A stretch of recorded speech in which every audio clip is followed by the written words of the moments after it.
Yanam 216 Thallarevu Yanam bypass రహదారిలో సుబ్బరాయని దిమ్మె ప్రాంతంలోని ఆటోను ప్రైవేట్ ట్రావెల్ బస్సు ఢీకొన్న ఘటనలో మృతి చెందిన యానంకు చెందిన మృతుల కుటుంబ సభ్యులను అన్ని విధాలా ఆదుకుంటామని, ఎవరూ అధైర్యపడొద్దని, ఎక్కువ మొత్తంలో ఆర్థిక సహాయం వచ్చేలా కృషి చేస్తున్నట్లు ఎమ్మెల్యే గొల్లపల్లి శ్రీనివాస్ అశోక్ పేర్కొన్నారు.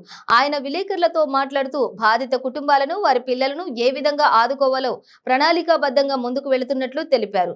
శాసనసభ్యుడిగా వ్యక్తిగతంగా ఒక్కో మృతురాలి కుటుంబానికి 1,00,000 ఆర్థిక సహాయం అందిస్తున్నట్లు తెలిపారు. క్షతగాత్రులకు 30,000 రూపాయల సహాయం అందిస్తున్నట్లు తెలిపారు. ముఖ్యంగా ప్రస్తుతం ఇద్దరి పరిస్థితి అయితే విషమంగా ఉందని, వారికి మరింత మెరుగైన వైద్యం అందించేందుకు చర్యలు చేపట్టినట్లు తెలిపారు. మొత్తం సుమారు రాత్రే వాళ్ళు 2 లక్షలు చెప్పారు, తర్వాత 3 చెప్పారు.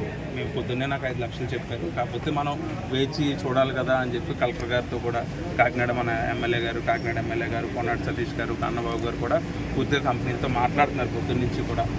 సుమారు నిన్నే కూడా నాకు 80% మనం కంపెనీ నుంచి ఇవ్వాలని చెప్పారు. సరే, వాళ్ళు కూడా అన్నీ కూడానే ఉన్నారు. వాళ్ళు కూడా కంపెనీ వాళ్ళు కూడా హాస్పిటల్లోనే ఉన్నారు, మనకి ఇక్కడే ఉన్నారు. వాళ్ళతో మనం గొడవ కంటే పని జరిగే విధంగా వెళ్ళాలి కదా అని. మీకైతే సుమారు 12 నుంచి 15 లక్షల లోపు వస్తుంది. అదే కాకుండా ఇంకా స్వచ్ఛంద సంస్థలు కూడా చాలా వరకు నాకు ఫోన్ చేస్తున్నాయి. ప్రతి ఒక్కరికి కూడా ఇంకా ఏం అందుతుందో మీ వారికి పూర్తిగా అందించే విధంగా చూస్తాం. ఎందుకంటే సుమారు కంపెనీ వాళ్ళకి కూడా ఒక్కొక్కరికి ఇండివిజువల్ ఇన్సూరెన్స్ ఉంది. అది సుమారు 3 నుంచి వయసుని బట్టి 3 నుంచి 5 లక్షల లోపు రావచ్చు, వయసుని బట్టి. మరి కొంతమంది చిన్నపిల్లలు ఉన్నారు కాబట్టి పూర్తిగా చెప్పలేకపోతున్నాయి ఎలా అని. ట్రావెల్ బస్సు అయితే బస్సు వాళ్ళకి కూడా అలాగే వస్తుంది. అంతేకాకుండా నేను 1,00,000 రూపాయలు నేను ఇస్తున్నాను.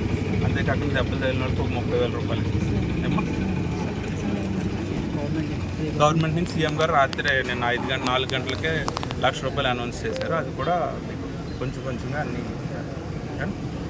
మీకు జరిగిందైతే అన్యాయం ఎవరో తీర్చలేరు. అది దాన్ని అయితే మాత్రం మీకు ఇంకా ఉండి కొద్దీ కూడా స్వచ్ఛంద సంస్థల నుంచి వచ్చినా కూడా మనందరం యానంలో మేమందరూ అనుకుని మీ వరకు ఎవరికి ఏం చేయాలో అన్నీ కూడా చేస్తాం.